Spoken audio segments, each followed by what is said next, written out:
everybody, how's it going today? Glowplasma231 here. Back again today to talk about Level E, because today we will be talking about Level E Volume 2. And I say we because, of course, I'm not alone. I've got the partner in crime here for this time where we talk about Level E. It's Jaden! Yeah, he's here with me. Last review we talked about Volume 1, and we really had experience with that because we were trying to cover more than just Volume 1, but we ended up taking so long, we only were able to cover Volume 1. So today we're only covering Volume 2, under even more of a time constraint this time because of things going on. Yeah, these chapters, man, are dense. You heard about this last time, but yeah, they are big chapters. There's a lot to cover. They are really big chapters, which really leads us talking a lot about everything, right?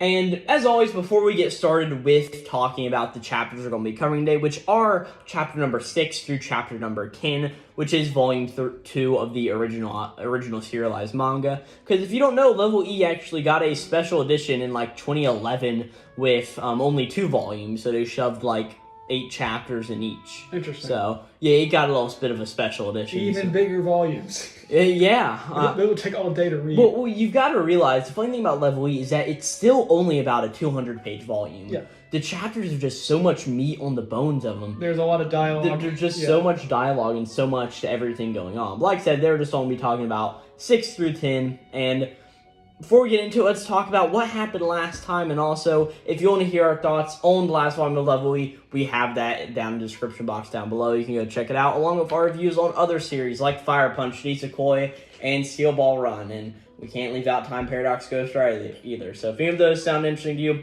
go check them out in the description below. We need to be careful about saying that for every single episode, because eventually, once we reviewed enough series, we're going to spend 20 minutes talking about and Fire Punch, and Nisekoi, and JoJo's, and who knows what else. We'll see if we ever get that far, right? But what happened in the last volume, it's really weird because this series is segmented super weird. The initial arc is like 3 chapters based on characters named Tsutsui and Miho, who pretty much transfer into a school in the area and meet this guy named Prince Baka or Prince Oji, whatever you want to call him. One is Prince Idiot and one is like Prince, right? So really whatever, I think we're going to call him probably Prince Oji throughout this? Yeah. That sounds about right. So we pretty much had that happen, that whole introduction arc, and we had this really awesome arc about this manga that was being made by Oji, and pretty much like the world building that happened within it. I think we really both enjoyed that section. Following kids in what seemed like a weird spin-off part of the manga, only to be revealed it's actually a manga within it. Yeah, so not really a whole lot to start on there, but an important note is that we ended off the last volume with a whole idea of a Power Rangers squad being created practically, right? And that is what we pretty much started off with, is pretty much Oji kidnaps 5, what are they? Elementary school kids, I think? It's not really that important, and he kidnaps these 5 children to pretty much make them Power Rangers. And we sort of get all of the jokes about, hey, they're getting kidnapped and everything. I mean, they're what, called the Color Rangers? Yeah, here come the Color Rangers. That's chapter number 6 title, and we pretty much have all of these characters. We have the White Ranger, which we'll eventually learn is Momochi. We have the Blue Ranger, which is Shizumu. The Yellow Ranger, which is Yokata. The Black Ranger, which is Mayazumi, and the Red Ranger, who is Akagawa. So, we will not remember those names. We will just call them, like, Red Ranger. By their color. Yeah, by their color, right? Just how you're supposed to call everybody. I mean, if you're given a number, you're supposed to be referred to by a number. Me and Jaden went to a competition here last year for electrical services competition, right? And they pretty much gave us a number. Like, I was number 115. You were, what, 109? 114. What? I was 114. You were 114? Yeah. I thought you were 109. Maybe. Yeah. Anyways. Yeah, but pretty much they were like, we don't care about your name, we only care about the number, right? So, like, whenever we call you, if we call your number, you stand up, right? And we got these nice tan jumpsuits. We really were feeling the prison life. Yeah. It was a very fun competition, though, right? But pretty much to get back to the manga, it's this whole thing to where these 5 kids are all kidnapped, right? And Oji pretty much explains the whole idea of, I'm going to make you guys become Power Rangers pretty much, and how you're going to be able to do this is with a ring that's on your finger, right? And if you say a certain phrase into it, so for instance, the Blue Ranger, if he says Blue Charge, I said, I wrote my notes. Of course, they have special powers for each one. Yeah, it's their Power Rangers. Have you ever watched a Power Ranger show, Jaden? I actually never have. No. I actually haven't either. The closest I've gotten to it is reading Ranger Reject, or the bastardized English translation, Go Go Loser Ranger, written by Negi Haruba, who wrote Quintuplets. Quintuplets. I was about to say, that sounded familiar. Yeah, they wrote Quintuplets, so that's the closest I've ever actually come to reading a Super Sentai series. When it's a reverse sort of, whatever. But yeah, pretty much we end up seeing this with the Blue Ranger, as he's just like, oh man, I'm actually blue, damn it, everything that happened wasn't a dream, because we saw they actually got kidnapped, and yeah, he's been turned to a Blue Ranger, right? Well, as all the friends get back together, we see that Blue and Yellow meet up, and they sort of like, hey, you guys tried it out, right? And you guys realize this is real, because it's real, right? And as everything keeps going on, they just keep talking about all this Power Ranger stuff, and we eventually see that the Red Ranger actually got really into it, right? Yeah. Like, he got very excited, like, oh my gosh, it's so awesome, I've never been so amazed in my life, right? And all of the other guys are just like, hey, just fuck off, right? Like, what's going on here, right? And as we just keep going on, he eventually transforms, and he's just like, hey, so you know what my code word is, right? It's Red Charge, and he ends up transforming in the middle of the street, right? Yeah. So all of the guys have to carry him out of the way. Which one is the nerdy one again? What do you mean nerdy one? The one with the glasses. The red one. That's the one I found the most annoying. Yeah, I definitely can see that at the beginning. He's just like super, super annoying, and I can definitely understand that. Something else to note is that, Jaden, you haven't read any of these chapters in what? You haven't read the initial 2 chapters since we first read them all that time ago. About a month ago, yeah. About a month ago. And the last 2 chapters you read about 2 weeks ago, right? Well, I read the last 3 chapters today, but those initial chapters still so long ago, right? But as they end up transforming, what ends up happening as it keeps going on is that their teacher appears, right? It's like, hey, no running into hallway, guys. Homeroom's almost starting. Aren't you guys going to be going, right? And they end up having everything going on, and she ends up seeing the Red Ranger in his Red Ranger cosplay, right? But he's got a visor on, and as he's using his visor, he realizes that isn't their teacher. It's actually an alien, right? Yep. As we get this really weird and interesting reveal of that their teacher is actually an alien in disguise. Yep. It's just very interesting. I mean, wouldn't you agree? Yeah, I mean, I'm going to get to what my notes have for here. One thing I wrote is Nin. They mention Nin somewhere in this chapter. Do they? Yeah. They they name drop Nin as a power source. I think that is happening later, right? And there's also a fourth wall break where one of the characters point to a text bubble, which I thought was quite funny. Yeah. So as everything just keeps going on, all of the guys that are in the bathroom are like, Tachibana Sensei, she's not even human. It was like a reptile-looking thing, right? And the 2 other guys, Blue and Yellow outside, are just like, man, he must have like fried his brain or some shit doing that. Like what's going on here, right? But Red's just like, man, she's just a reptile. She's just a reptile. What's going on here, right? And eventually, as all of them are in the bathroom, the teacher walks in the bathroom, right? And she's like, hey, how is Red doing? And they're just like, oh, I think he settled down a bit. But he's just like freaking out, right? And we sort of like get like guttural noises from the stall going on here. And as everything keeps going on, she's like, all right, well, I'll take care of everything now. I want you 2 to go back to the classroom, right? And 2 of them are like, oh, it'll be fine. We're worried about him, you know? And it's really built up like, is she a threat? Like what's going on here, right? And eventually the 2 of them just end up just getting out of the way, and they're like, well, he's gonna die. I mean, it is what it is, right? But as all this keeps going, she's like, hey, Akagawa-kun, which is his name, he's like, open the door, right? Let's go to nurse office. And he's like, no. Get the hell away from me. And she's like, how rude. Is that any way to talk to a teacher? And he's just like, teacher? And she's like, oh, what's so funny going on here, right? And he's just like, screams from her. He's like, hey, what's so funny? He's like, your attitude today is a problem. Let's talk about it after school. You with the 2 other kids as well, right? And as all of this is going on, she ends up closing the door, right?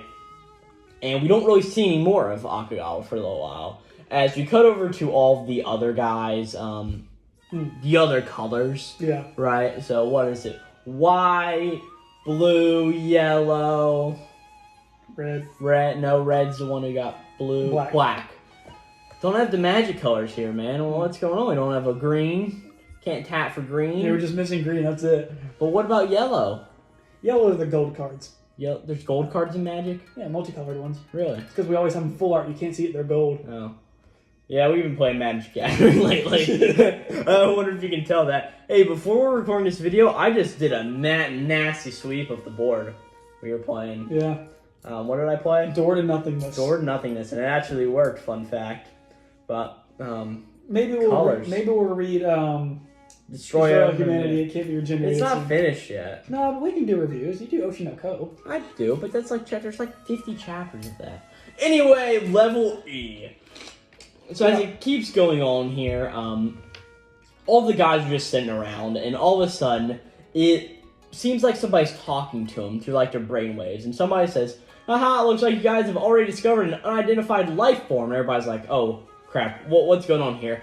As they recognize it as OG who kidnapped him and gave him the power of these rings, right? And he's like, "I'm speaking directly through you to your mind through your rings, right?" And he pretty much explains it like, hey, each of you can draw out a special power from the ring you have depending on its color. White is the power of healing. Makes sense. Black is the power of darkness. That's fucking edgy. Red is the power of fire. Blue is the power of water. And yellow is the power of light. Isn't it the same thing? I feel like yellow and white have too much overlap. They really do, right? Like, whenever you're thinking, it's like, all right, red, fire, blue, water, black, darkness. Like, and it's like white and yellow, like, if you squint and look at yellow enough, it's white. Yeah, I think that's why they have, I think it'd benefit more from a green. Exactly. Perhaps, for nature, yes. Yeah. But I think it's interesting how they always play up the villains, or not villains, the aliens. Are they a threat? Are they not? It's hard to tell, because some aliens are hostile, some are not. Yeah.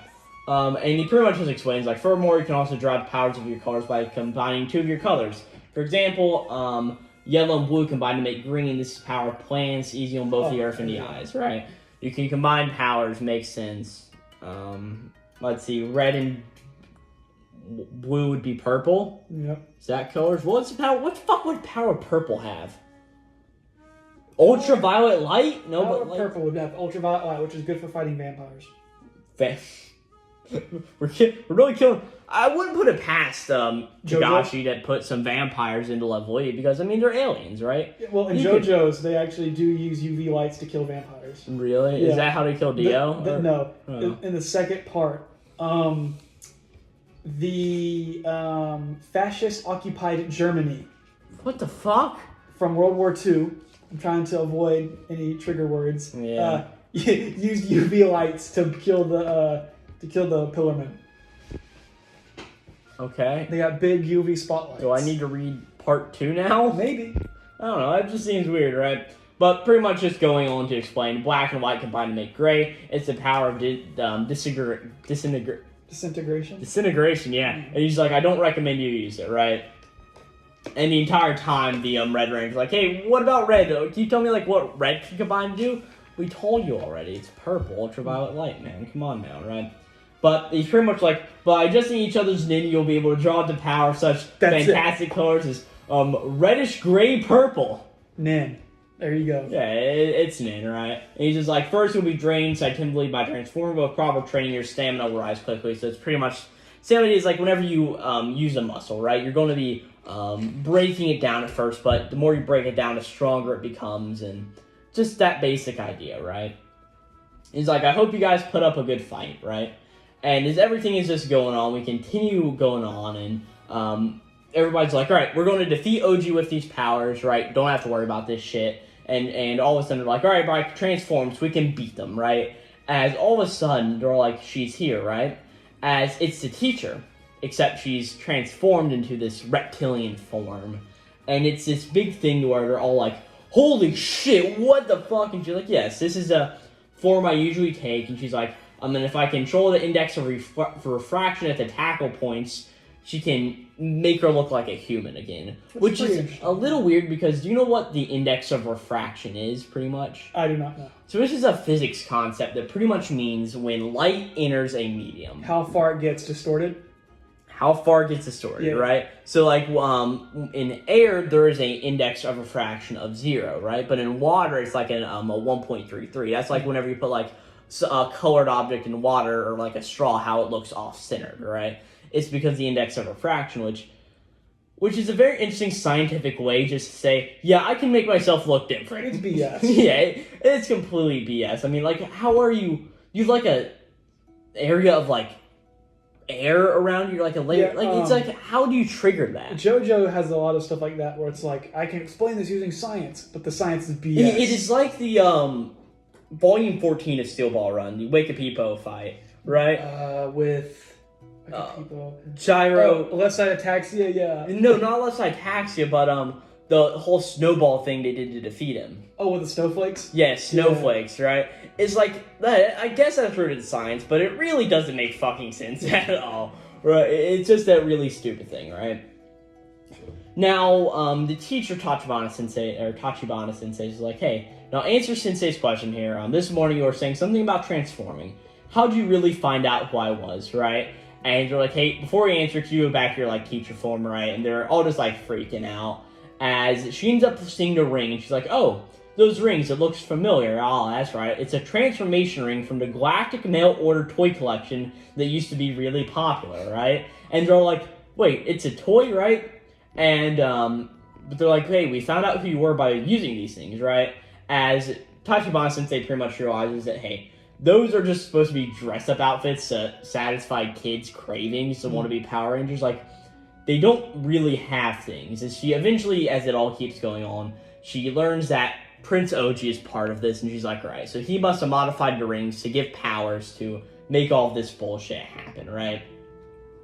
So as all this is going on, she's like, oh man, you poor kids, he's a fucked up person, right? He's got the best brain, and so she pretty much just explained how much like a big celebrity he is on the planet Dagra, and just keeps going on, and to alleviate boredom, what he did was pretty much make these rings to make a fun game out of all of this stuff, to make fun happen.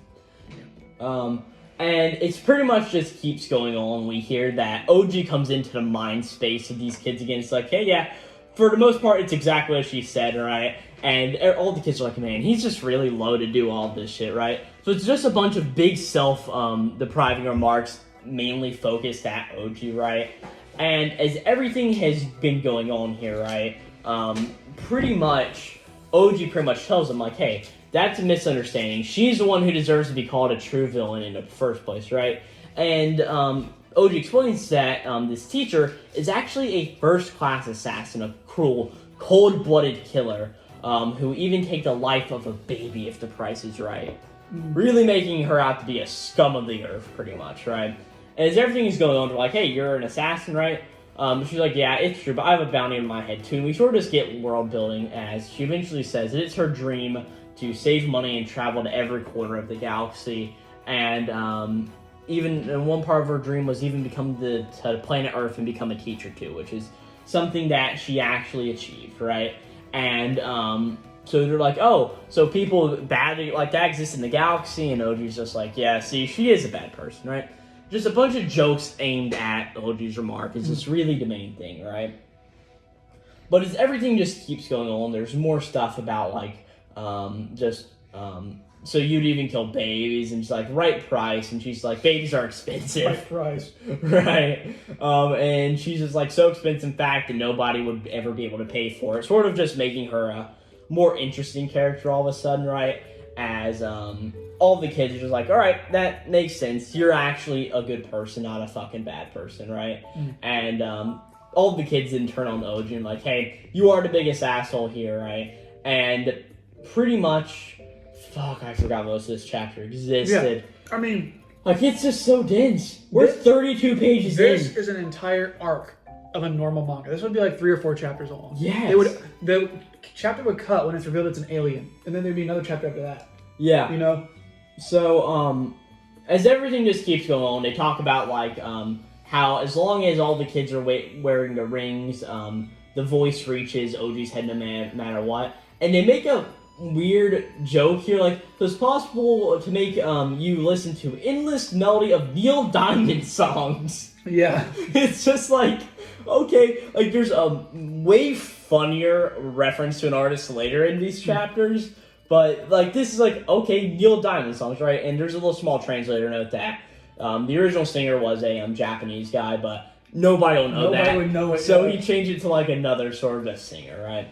And as everybody just sort of gets going on, OG's just like, all right, you guys are all motivated. My little servant, the Demogorgon Craft, is holding the key, right? So he's pretty much telling him to go after Craft, who we know is a previous established character in the series, to go get stuff going on, right? We covered a Craft. Craft is sort of holding here. He's got a key in his hand, right? And one of the guys like, hey, Craft, what is that key? And he's like, I don't know. I was just told it to protect it with my life. And eventually, all the kids pull out a manual, right? And it's a manual. Why the fuck are you eating another bar, Jaden? I always eat too. You're that hungry, right? Sorry, Jaden just keeps getting up and going to do things while I'm talking here, right? We have a lot to say. I do have a lot to say, which sucks. But as it keeps going on, they eventually pull out a manual for how this game works. And it's just so much detailed information. I did not read this. I read every single part of it. I did not read a bit. But it's pretty much just going like over weapons, Ranger's level, and abilities. Like at level 1 you get this stuff, at level 2 you get an upgrade to stuff like that, right? And at current level is the amount of MP you have, and you also have health, right? So it's literally just an RPG pretty much. And as all of this keeps going on, everybody's like, hey, this is so stupid, right? But the red guy is able to use the actual flame power, so he actually has power. So it's this big thing to where they need to earn levels by transforming before they go to sleep. And then they get spells and do all this stuff. And through that, they may be able to actually take down OG and defeat him, right? Yep. We come up to the Blue Ranger's house at the end of the night. And as everything's going on, the mother as the father is coming home. Like, the dad looks really depressed, and mom's like, hey, our son is going crazy. He's up in his room yelling, Blue Charge! All night. Like, he's just yelling, I don't know what's going on here, right? As we see, it's a joke as the Blue Ranger is trying to use his skills, as we see that he has advanced to level 2, right? Fun fact, his name is Shimizu. What does Mizu mean, Jaden? Water. What's his power as Blue Ranger? Yeah, okay. It's water, so fun fact, right? I guess all the characters' names are named after that. Yeah, it's something like that, right? And it's like, Shizuma has left advanced level 2. He is obtained the ability of Battle Pokari. You know what Pokari is? Isn't it like a drink? It is it's like our Gatorade, pretty much, right? Yeah, Pokari as well, yeah. So it's like a brand of, like, health water, like the sports water. So, and it's like, oh, and he gains +1 intelligence. Ha ha ha. Chapter 7. So, man. Like, I'm gonna check the recording right now. Maybe a little loud in your guys' end. Oh, it's 23 minutes! So, like when I read this series, at this point, my mind was going so numb, because I was reading all this in one sitting. Yeah. I was just writing things to write. I mean, these chapters have a lot going on. And they're good chapters, don't get me wrong. Yeah, but they're ones that are like, you know. Like, these you have to chapters... sit down and These chapters aren't meant for this type of video, I don't think, right? Like, it's a lot easier when we have a Fire Punch, which is just blada blada blada. At times, Steel Ball Run. Really, if we can have, like, a short weekly chapter, this is a lot easier to talk about on this scale. This is better to do like how you do Oshi no Ko. Almost exactly. Because this is a 20-minute episode already on one chapter. Yeah, and it's just so much. So, for Chapter 7, pretty much I'll go through, like, the rough plot details that happen, and we can go through and talk about interesting things that happen, right? Yeah. So, it pretty much starts off with the kids meeting Captain Kraft, right? They end up getting the key, and Kraft eventually turns on them. They learn how to take the rings off, and at the end of the chapter, they get transported somewhere, right? That's really, like, the base plot detail, right? I know there's a JoJo reference in here somewhere, but I don't know where. But as we keep going through, we actually start a chapter with the Red Ranger coming up to the guys like, hey, last night I trained so much, I got to level 10, right? As we see that they all go out to, like, a training field, and there's, like, this bottle, or there's, like, this can of beans, I want to say, like, on a rock, like, 50 feet away, right? And he just holds his hand out, like, little bomb, right? And he actually explodes the can on contact, right? So, like, these are real dangerous powers, right? But as everything keeps going on, they're all just like, alright, we have to get to this Demogorgon Craft guy, but how can we beat him, right? We have to go find him, right? And as everything just keeps going on, they eventually go and meet up with Craft, and it's this really funny thing to where Craft is like, God damn it, OG, right? So he like writes out notes, so like, yeah, I'm fine with like giving you guys a key, but we gotta make it sound like you guys are actually beating my ass, right? So it's a really funny thing to where they come back and sort of mess with him. And Kraft's like, hey, I cannot give you this key. And he's like, ha ha ha ha ha. And they're just like, wait, why? Why can't you just give us the key, right? He's like, even though this key is an important item entrusted to me, right? And he writes down a note, just like, if you want it, you'll have to defeat me. Pretty much just saying, hey, the guy's listening in on the conversation through Ring 2. Due to position I'm in, I can't simply hand over the key, but we can just go along with what I'm saying, right? So they sort of get into a conflict, and as everything's happening, they're like, all right, take that, and take that, little bomb, like, attack, and everything going on. And he's like, all right, please, anything but killing me. Here, take the key, right? He gives him the key, but the guys actually don't know how to use it. And it's this really interesting detail to where they're like, I really don't know what's going on here, right? And the Red Ranger's just like, hey, I actually don't want to take off the ring. Like, it gives me a sort of power that I've never had before, and it's giving me, like, a chance to be somebody I never have been, right?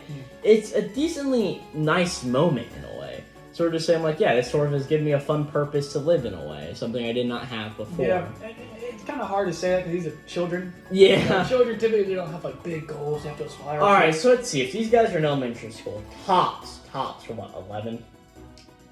What? If these guys are in elementary school, they're what, like tops, 11 years old? I'm not sure how it works in Japan. I think Japan goes all the way up to 6th grade, technically. So they could be upwards of 12. Upwards of 12, right. Still, they should not have a reason to live. Yeah. They're still trying to pass math class, man. Yeah, they're still trying to pass, like, alright, what's 4 plus 4?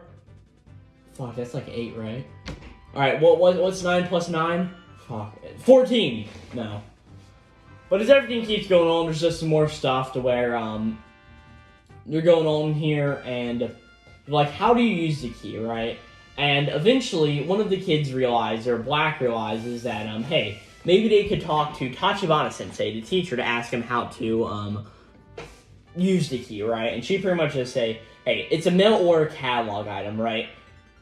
There's no reason the key should ever have to be used to begin with. Yeah. Right? So it's this weird thing to where, they, also ask Kraft, and Kraft's like, hey, I'm sorry, I don't know how all these toys work and all this stuff, right? And eventually he's just like, gets really fed up with OG. He's like, hey, go to fucking hell, OG, right? Just let these kids just live their own life. I'm turning against you and joining them, right? So it's another one of these sort of jokes coming on here, right? And it's everything just keeps going on, right? OG's like, all right, of course I'm listening. And he sort of has this idea, right? As everything just keeps going on, we eventually see one of the other guys who's with Kraft, right? I think his name's like, one of them was Colin, and the other one was a name I don't remember. I don't remember. This one is the one who's not Colin. It's I don't remember. So I don't remember is pretty much just like, hey, I actually know how this works, right? My kid had one of these, and it's probably the same exact way, right? And he's like, all right, how do you use it? And he's like, all right, first you put this in, insert it here, and you twist around part of the key, right? Then a keyhole appears on the ring, right? And you're just like, oh, that's simple enough. As they put in the key, right? And he's like, all right. Then the key asks for the password, right? And they're like, what is the password, right? And the password is, oh, here's a hint. It's the name of the girl you like. Oh, look at these. These kids are like 11. Yeah, I feel at this point the gag feels a little forced. Yeah. But, we'll go with it. Whatever. Yeah, it's fun, right? So, Blue's just like, oh, this is super easy. So he puts in, he's like, oh, here's a person, it's Idorina. I really like her still, right? And Ring comes off simple as that, right? He is free from his shackles, right? And as everything is going on, there's eventually the black kid who had... That might not be the best way to describe him. the Black Ranger. And being that he has the power of darkness and he's so edgy, oh, I don't like anybody in particular. Ring just comes off for him, right? And eventually is the, who is it next? It is Akagawa, the Red Ranger, and he's just like, hey, I don't even want to take it off, right? And then the White Ranger, Momochi, does it, and it's a joke to where he's like, all right, I'll go then, but let me start listing off names. He lists like fucking 40 names off. Yeah. Right, he's like, alright, I might want to say more. He's like, alright, Tokiyama Kino, Hinami Ime, Yano Yoshihiro, Shimada Shoko, I think that's enough, Corbin. yeah, it even goes to say, like, he says those names I just said, about 50 others that were skipped. Yeah. He says, like, 60 names. Oh, he's like, right, that should be it, right? And the ring says, oh, you're still missing passwords, right? So he's just like, oh, man, oh, yeah, that guy, Takamata, and the ring's like, you are still 2 people short, right? And he's like, all right, oh, fuck, what was that girl's name from Izanagano? And he's like, oh, man, the names have come up to here. I need to write them all down, right? Puts the joke, and eventually I hand it to the Yellow Ranger. And Yellow is just like, oh, I'll do it over here. Obviously wanting to hide his crush's secret. And the blue guys are like, come on, you can say it over here. And it's just that joke about it. So it's this big brawl between the two to where Yellow even doesn't... I don't think he takes off the ring. He may. I don't really remember, right? But Momochi ends up holding on to the key so we can say another fucking 100 names into it. And as everything keeps going on, this whole idea of where they all have the bracelet, ring, whatever you call it, off, right? And they're all going home for the night. And they pretty... I forgot about this joke. They all get to school next morning, and because they don't have the rings on, OG isn't listening into the conversations. So Yellow's like, oh man, it's been such a while since I've taken such a liberating shit. What? Because the whole time OG's been listening into him, right? That's definitely disturbing. Right? Well, it is funny, right? But Blue's like, hey, so what did you do with the ring anyway, right? And, pretty much Yellow admits that they all ended up keeping the ring, right? They didn't throw it away or do anything. For some reason, they just wanted to keep it, right? And we see that White walks in, and White's like, yeah, I didn't remember all the passwords, or I can't remember just one of them. He's such a fucking womanizer, man. Right? And as everything else happens, Black comes in, and he's carrying the ring too, right? And then Red comes in, he's like, good morning, everybody, I just reached level 15.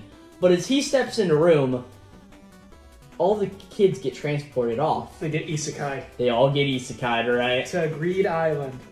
Yes, they all get isekai'd to Greed Island. I mean, literally. Like, this series is just like Hunter x Hunter before Hunter x Hunter's time. Yeah, I mean, there's another character in here that looks very similar to Gon once we get into it. Yeah, it is the Black Ranger. Yeah. But we really, I think it does take a lot of inspiration, reused concepts. Yeah, but knowing that this series didn't really do well... That's probably how he could get away with it. He's like, nobody's going to remember it anyways. Nobody's going to remember level E.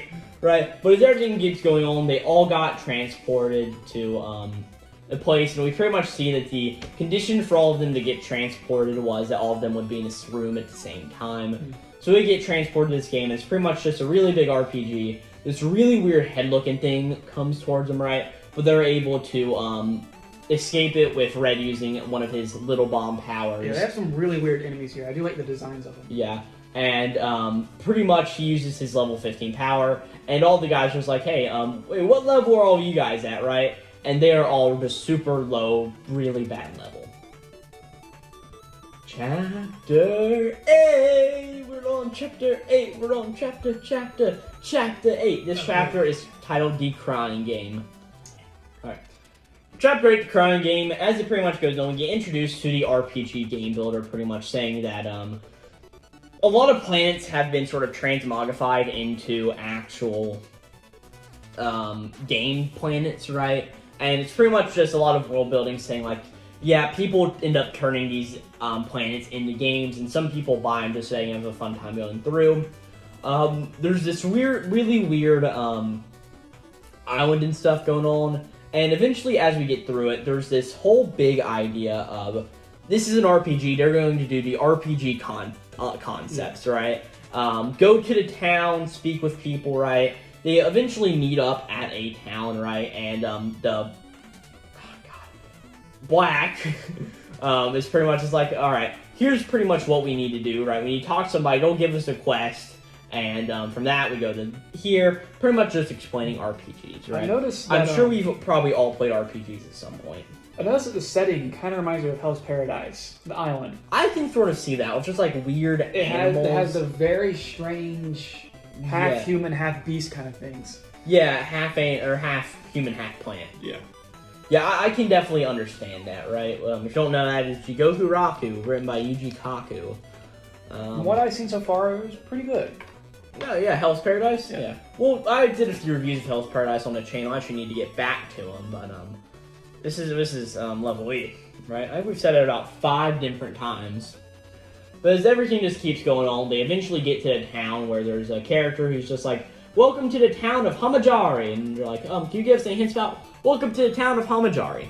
Yeah, typical RPG. It's just that typical joke about it's an the same RPG. joke about NPC saying the same thing. Yeah. And eventually, as we're walking through, right, there's an old-looking, really weird hermit dude. As he comes up and he's like, if you travel about 2 kilometers to the south, you guys will come upon a castle. The king who lives in the castle doesn't seem to be doing very well lately. I wonder what is wrong. And he walks away, right? And you're like, oh, sounds like we may need to go to the castle, right? And he's like, if we go to the castle, an event should flag video game terms, right? And they see there's a bunch of, like, demon creatures going to the castle, right?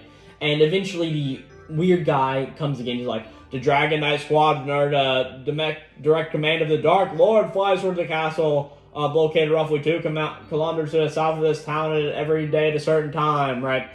Pretty much dumps lore on everybody just to show, like, everything going on.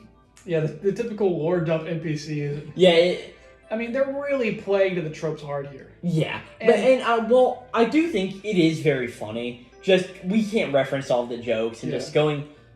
It's a lot funner if you just read it on your own and don't read it like we're sort of reading. I mean, that's kind of the whole thing about reviewing comedy is that you can't say, this is a very funny moment. It's up to you to decide that. Exactly, and also, when did this release again? 1996? I've got the Wikipedia article open. So, I would say that... 1995. I would say that they were still relatively in early RPG days. They were in, like, Super Nintendo days. Yeah, where RPGs were really like... Yeah, like the Nintendo 64 still had a year till it came out in 1996. Was the PlayStation out?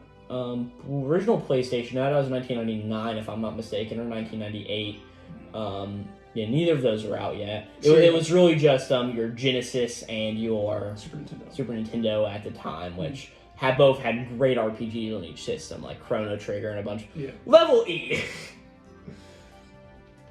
So as we keep going on, they're eventually like, all right, let's go to the castle. As they start to head towards the castle, we flash back to the teacher on the ground on Earth, and she's like, man, I wonder what's going on with all of these kids, right? I mean, that really sucks. And what's going on with them, right? And as they all go to the castle, right, it's actually a really funny joke that I enjoy of how they're all like, all right, all in favor of going to the castle our current state, right? Nobody raise their hands. I'm all in favor until waiting until at least everybody's reached level 10. No answer, right? Level 20 then? Nobody raised their hand. Level 30, they all raise their hand, right? I do find that a funny joke, and we see that they start to do a training arc, right? And they're just laughing about their powers and just going through everything. Blue has a power called Battle Pakari that he shows off, and they pretty much just show off a bunch of powers, right? Yep. We cut forward to whenever they actually get to the castle, as we see that yellow is level 35, blue, level 36. That makes perfect sense to me, is because we saw they were at level 1 and 2, they were going at the same exact pace, so they seem like the best friends. That makes perfect sense to me, right? We see that red is level 50, makes perfect sense. We see that white is level 45, I don't know if he's takes less power to level up, I don't really know. We see black is at 71. He must have been grinding. Or like training in secret or something. Yeah, like who just really knows, right? Real quick, isn't there a point somewhere where they hear button clicking from a controller, like outside of their world? Like somebody's controlling them, you can hear the button. There was a joke that we skipped over about like symptoms of game addiction, right? Where they're like, man, if only we could do something about OG eavesdropping through the rings. That was yellow, and blue is just like, yeah, and our MP amounts are set a bit too low, right? And they make jokes like symptoms of a game addiction. You enjoy discussing the shortcomings of a game. The main keyword is if only, right? I find that to be a funny joke, but I don't really know about the buttons clicking. Yeah, we may have just skipped over that. I don't really know and don't really care to go back and find out. Awesome. They get to the castle, right, and pretty much they go meet the king, and we pretty much learn that there's this weird-looking pig. It looks like Ganondorf. Or Ganon, just regular beast Ganon from, like, Ocarina of Time or something, right? And we pretty much learned that this guy is a subject of the Dark Lord, and he is trying to marry the daughter of the kingdom, right? And the king wants them to protect her, right? And as everything just keeps going on, we learned that the king is actually OG, right? That's actually a pretty funny joke whenever it gets revealed, right? So he himself is the leader of the video game. Yeah, and he's also the female damsel in distress. And again, I have to ask this: why are we here again? Does that ever get explained? Because OG wanted to make a video game to raise kids to help protect the Earth. Because like, I don't think that was explained very well, or my mind glazed over. Yeah, I think your mind glazed over a little bit. Right? But a lot of the story at this point is really jumping back and forth, and there's almost no direction really. I mean, would you agree? There is direction in terms of we're going to see this arc with these kids, right? Yeah. Like this series seems very like segmented arc. Like you have a few main characters, and those characters are relevant for that arc, and then you have like Captain Craft and OG who are like the persistence throughout all of it, right? So that's really the whole point of the way this series is sort of being set up in a way. Yeah, because I mean, it's just so far. I don't like. Most series, you can kind of think, okay, this is kind of probably going to go in this direction, and this is how it'll probably end. Whereas this, I have no clue, you know? Yeah. It really hasn't established its sense of self yet, when we're still halfway through it, you know? Yeah. As everything keeps coming on, there's a whole joke about, like, just, OG, you can shut the fuck up about all this, about protecting you from evil, right? And it all just keeps going on. It's just these whole ideas of, hey, you guys... You're good. Damsel in distress, right? And it's just this entire joke that just keeps on happening, right?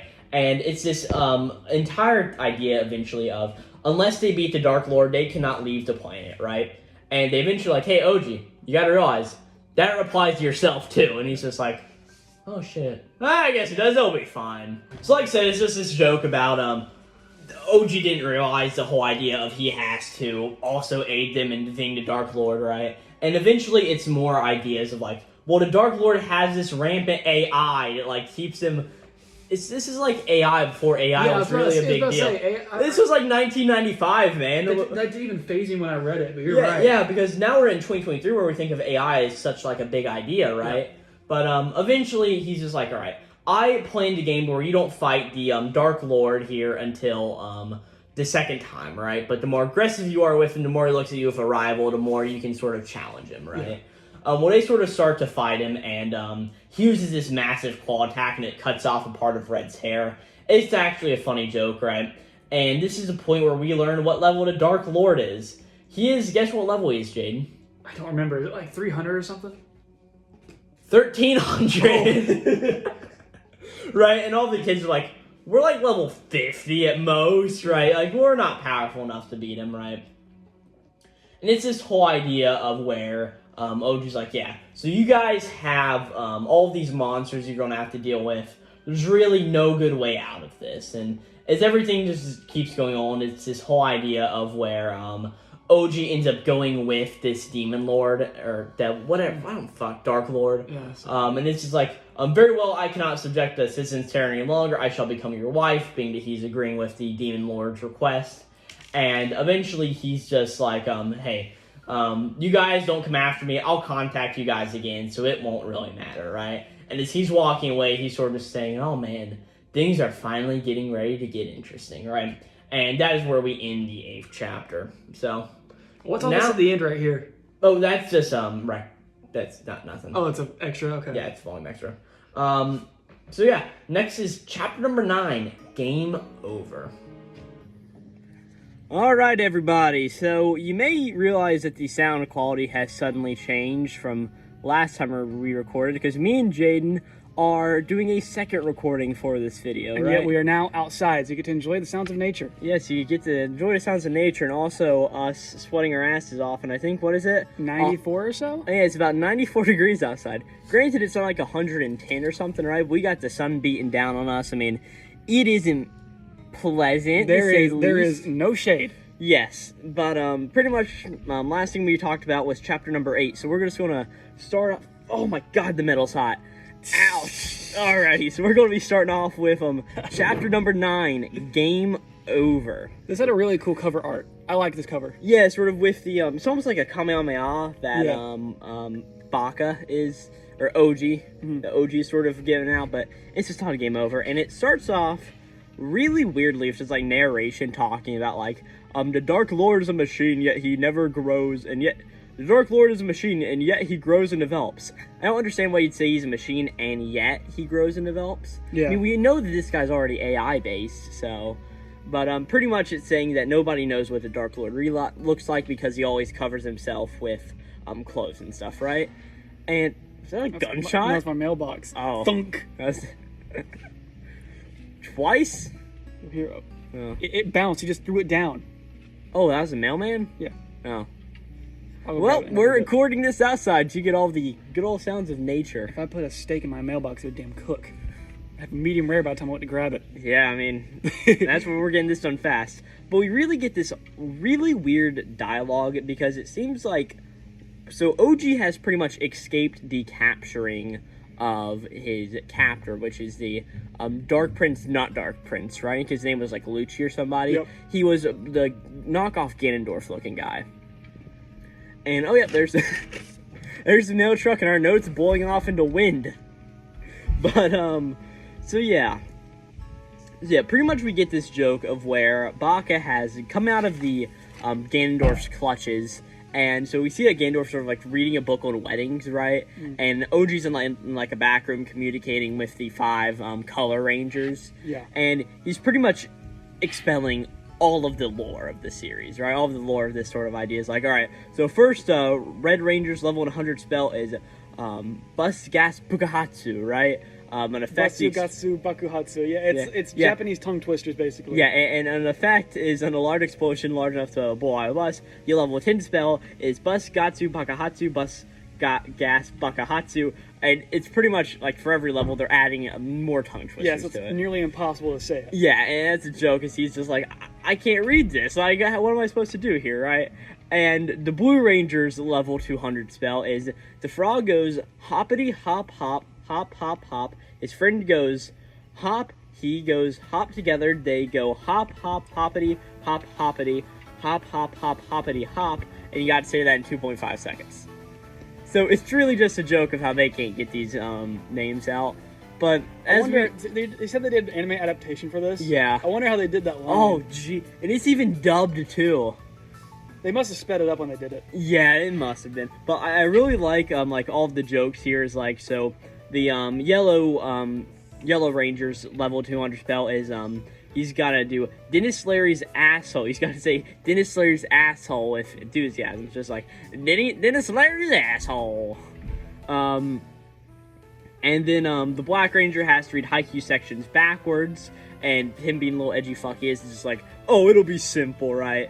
And of course we said Blue Rangers, and I think the White Rangers is my favorite, because he says, oh, my White Ranger's level 200 spell, to do it, I have to sing MC's Hammer, you can't touch this in its entirety. And the party perfectly recovers 200 points of MP. That's terrible. And again, it's just the same joke of the translator, changing it, because who's going to know, he notes that all of the Japanese was references to obscure jingles from the 90s, so he changed it to, MC's Hammers, you can't touch this. Awesome. Does an official translation of this exist? No, not to my awareness. Alright. I highly doubt an official translation would be using MC's Hammer. Yeah, they would definitely use the old stuff that nobody would get. Yeah. So I think it's a good thing that they're really, they're trying to modernize and Americanize or Englishize. Yeah, Englishize. Yeah, I feel like the Neil Diamond reference is just old enough that me and Jaden's generation may not get it. Yeah, I get it. But... I get it because I've got a grandfather who listens to the 60s on 6 Sirius XM, but yeah, not a lot of people are going to get whoever the famous singer was, right? As we keep going on, we get this joke as Ganondorf comes up to Prince Baka and comes behind him and is or Prince OG, whatever you want to call him, and he comes up behind him and is just like, oh, hey, can I ask you a question, princess? And he's like, are you normal? And he just answers, "No, I'm slightly abnormal." So Ganondorf has to go and sit down, and this is a joke where Baka then explodes more plot onto the or more lore onto the kids, and then Ganondorf comes back over. It's just a big joke going back and forth, really, mainly, right? And eventually, it's this thing to where for some reason, Olgi gets like this weird skateboard, hoverboard looking thing, and just flies out on it, and it says that it is a relic that can be found looking underneath the castle, since it is an RPG, and the requirement is you have to marry General Lucci, or Ganondorf as we've been calling him, right? So it's just some weird random thing that suddenly appears to let Baka escape. Yeah, during this entire video game arc, I feel like there's just been a lot of random BS to move along plot. I really feel that most in this last chapter. I feel like the first two, with the initial chapter and then them getting transported, I personally thought that was all done really well. Yep. Right, but then as it sort of gets more convoluted, right? But as everything is going, OG earlier explained about the factions of the Dark Lord's army. It's pretty much he's got the Dark Air Force, the Dark Marines, and the Dark Army. Yeah. Right? More or less. Yeah, pretty much, right? And he pretty much just talks about what all of them are doing, and eventually they all come to where the kids are located. And the kids are located in a Shrine of Holiness where the demons cannot pierce through, right? But they can still surround them and make it impossible for the Rangers to get out, right? Yep. Well, as everything's going on, all of the monsters are coming around as all of a sudden the Dark Lord starts coming up the steps, right? And he's got the same armor on, so we don't know who he is. But as he comes out, he sort of cracks the armor off him, and he is just a smaller looking Prince Oji, right? And it's pretty much explained that he never got his AI properly programmed. Yeah. That's the one thing OG forgot to do in the game, was make the Dark Lord have the AI that wants to screw over the heroes. So it's just this whole joke of where he actually wants to help the people, and he ends up sort of doing something to OG as all of the kids leave. And the final big joke of it is OG just being like, well, you guys didn't even get to do the all of the great moves. I had this really awesome move where if you point all of your fingers at me and yell the word golden hammer, a fist of pure silver comes out of the ground and hits me. So they all point at him and say golden hammer. I found that actually pretty funny, right? Yeah. Because it's very much a subversion of expectations, right? But that's pretty much where the chapter ends, is they do that to him and he shoots off into space. And OG is just like, or the mini OG, the Dark Lord's just like, hey, I can take you guys all back home, right? So as they're all getting home, we get some last information sort of saying, all the kids are like, oh man, I wonder if Kraft is still angry at us. And they ask the, what's it called, the mini OG, like, hey, how much longer till we arrive on Earth? And he's just like, well, roughly 3 hours via the galaxy wormhole passage, and about 11.6 billion years via regular travel. So which one do you kids want? Yeah, it does sound like, typical space jargon. Yeah, pretty much, right? And it is pretty much just set up at the end of it, right, as we just get narration to end off the chapter. The 5 of them were safely on their way home to Earth. However, they still had not realized that as long as they continued the game, they would be transported back to the planet of Kalarvi? I don't know. Every time the 5 of them gathered together in the classroom, right? That's why they got transported there originally, because all 5 of them were in the classroom, right? It pretty much says, it goes without saying that when the 5 of them were warped back to Kavari, OG, the one who had become the Dark Overlord, was on the verge of conquering the planet awaiting them. So pretty much setting up for some next chapter to have some more stuff going on with this whole Power Rangers arc, right? Yep. What did you think of? Because I'm going to give you guys a hint. Next chapter has nothing to do with these Color Rangers, right? Yeah. It starts off on an entirely new storyline. So, what did you think of this whole Color Rangers arc? And God, that metal is still burning hot. I feel like I can see heat radiation flying off of stuff. Off of my computer? I feel like these chapters... This cannot be healthy for my computer or my phone. Because my phone is completely black in a black case. We'll be fine. Yeah, I think that these chapters were fine. I mean, I just don't see how they contribute overall. Like I said, Level E has been a lot of, I think, mostly loosely connected random tidbits that the author's trying to stitch together. And we had a member of the Glowplasma 231 Discord recently join, and he was telling us about why he liked Level E so much, and he sort of says it is the perfect totality of Togashi's Headspace. And that's what it is. It's literally just what Togashi wants to write, he writes it. And this is sort of his outlet to do that after Yu Yu Hakusho and before Hunter x Hunter itself. It doesn't have to be something very consistent or good. It just, it's just what he wants to write, which I think is fine. But it also makes it to the point where when I'm reading it, I can't get super invested. Because at first you're like, all right, we're going to follow, what are their names? Sutsui and Miho as they go through the world dealing with the annex of Prince. Yeah, I really thought that's what the whole story would have been about. Yeah, and then we sort of get this sort of movie, manga arc sort of thing. Yeah. It's like Level E, the movie, right? And it's just this short section about all of these teenagers and the man-eating. Which is a really cool Which was a really arc. awesome idea. And then we have this other random idea of the Color Rangers, right? And they're all tied together, of course, because of OG. And the end of this chapter really makes me believe that, okay, we're going to have more stuff dealing with these Rangers soon, right? But then as we go to chapter 10, which is titled, if my computer will load in this excruciating heat. So if my computer will load in this excruciating heat.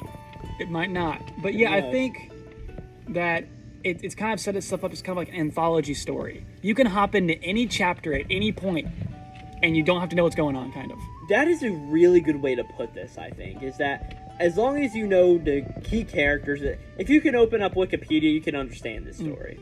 And this is something that, any author that knew the story could probably make additional content that would make sense. Yeah. It doesn't it's not specifically a story that has a through arc from what we've seen. Yes. Now, I fully believe that, because, I mean, we're going to have one more volume after this chapter ends. And that one volume will probably give us the, Manga Dex is down for maintenance. Oh.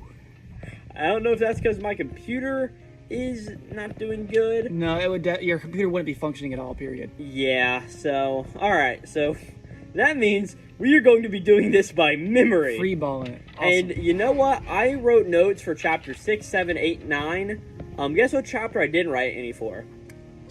10. So we're on chapter 10. Okay. Alright. So, from what I remember about this... We gotta go back to how we used to do it, man. Yeah, except with absolutely no notes, and somebody who read it about 2 weeks ago. 2 weeks ago, somebody who wrote it about yesterday. I do remember that it opens colored, and I really think that the colored panels do look nice. Yeah. Can I see your note page? Oh, God. If I can read it. It has nothing to do with the plot, I'll be honest with you. Oh, it's colored once again. Great world building. Good analysis of Earth. I can fix him. Ha ha ha. Spoiler for any chapter. Best chapter so far. You really liked this chapter, did you, Jay? I thought it was pretty decent, yeah. So pretty much the long short of it is that we start off with Kraft and his guys, right? And the chapter doesn't have OG in it whatsoever, right? And it's about this race of, like, spider aliens, pretty much, who go to planets to meet with a mate, right? And this is an entire female colony race. that race. pick out a male, and then once they do that, and then the male mates with the female, and the female gives birth to like tens of thousands of children. They pick a new queen, and that new queen will be the one to mate with another king eventually. and it overtakes. But basically, it means that if they take over, it will be the extinction of humans on Earth. And that is the whole idea: is that every race these aliens have messed with, that has been the extinction of their species, right? Yep. And they're coming to Earth to check everything out, and there's this big moment between both Kraft and his guys of being like, hey, we need to be like the really shit wingmen on this job. Yeah, they need to act as terribly as possible to be bad possible mates. Exactly, to tell, because of course they're from Planet Dogger, but they don't want to see Earth go to ruin, right? Because they do sort of enjoy it there, right? And they know people on the planet. So it's this whole idea, and they really have this deep world building in the chapter, which I'm sorry we can't go through, but it is what it is. Just all about humans and their analysis of philosophy Earth is really neat. Yeah, and like I said, I wish we could talk more about it, but without like direct words and quotes, it's a little hard to. And eventually it is this thing to where they talk about like how love at first sight and a bunch of these ideas work. And eventually they are in a hotel where they are staying with the this race of people, right? They're called something starting with an S. I don't remember it, so they're going to be the Syphilis tribe. Okay. So pretty much the Syphilis people are staying in this hotel, right?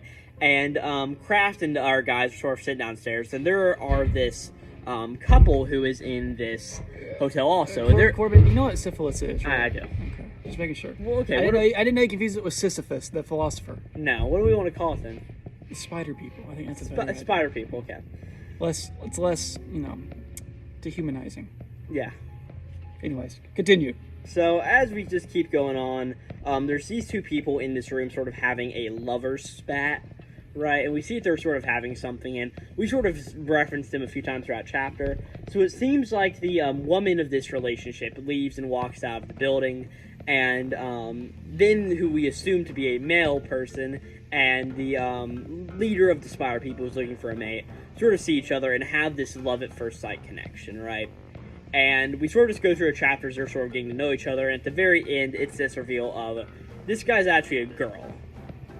Yep. So what's going to happen? Happen now. It's another big twist, kind of like, when we first met OJ, everybody thought it was a woman. I thought it was going to be the female love interest, and it turned out to just be a feminine guy. So now it's kind of like the reverse here. Yeah.